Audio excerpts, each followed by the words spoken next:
The sharp winter wind cut through the city like a blade, but inside the sleek glass lobby of Halson and Gray Enterprises, everything was warm and pristine. The marble floors gleamed, the modern lighting glowed softly, and the receptionist, a woman in her late 20s with designer glasses and a perfectly symmetrical bob cut, sat behind a massive white desk scrolling on her phone. A tall black man stepped through the revolving doors, dressed in a simple wool coat, worn leather shoes, and a scarf that had seen better days. His salt and pepper beard suggested wisdom, and his eyes held a kind of quiet confidence. He looked around the lobby, took a breath, and approached the desk. "Good morning," he said with a gentle smile. "I'm here to see Mr. Donahue." The receptionist barely glanced up. "Do you have an appointment?" "I believe so," he replied. "I'm a little early." She looked at him again, this time with a faint hint of annoyance. "This lobby isn't open for solicitors. If you're looking for work, applications are online. You can't just walk in." He blinked, taken aback.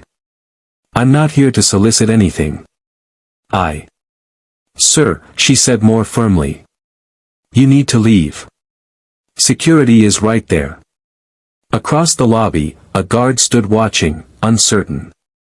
The man exhaled softly, nodded, and without protest turned back toward the door.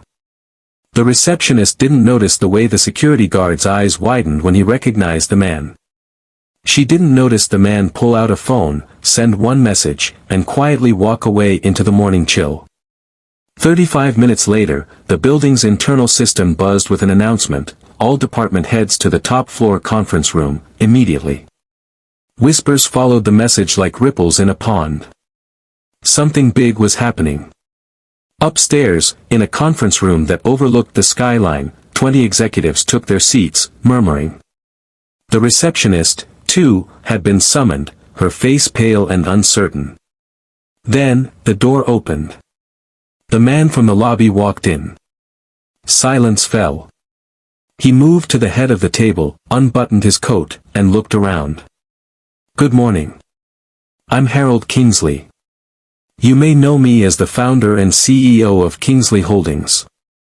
What you may not know is that last month, we acquired Halson and Gray." Mouths dropped. The receptionist's face went white. "I came here today," he continued, "not to test your security, or play games. I wanted to walk through the front door of my new company as a regular man. See how I would be treated. Understand the culture I just invested in." He paused, then looked directly at the receptionist. "I was told to leave. No questions asked. No kindness. No dignity.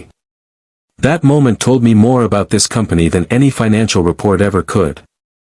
The room was dead silent. A few executives shifted uncomfortably. One woman looked down, ashamed. Harold walked to the window, looking out. "You see, when I started my first business, I was sleeping in my car.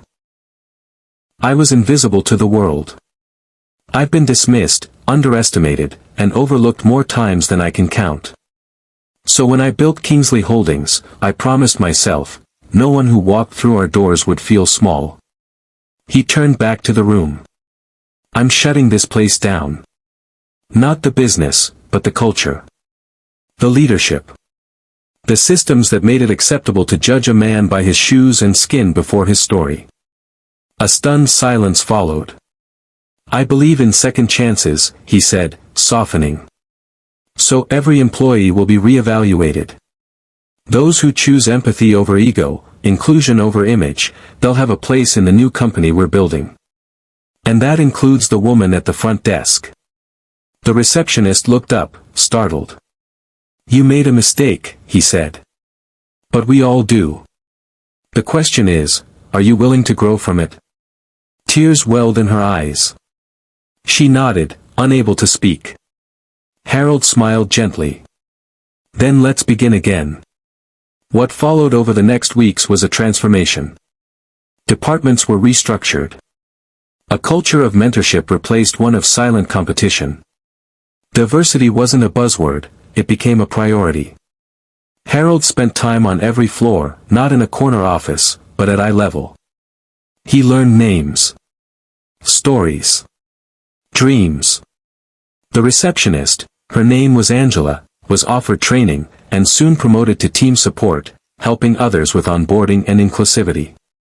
Her attitude changed because someone believed in her, even when she didn't deserve it.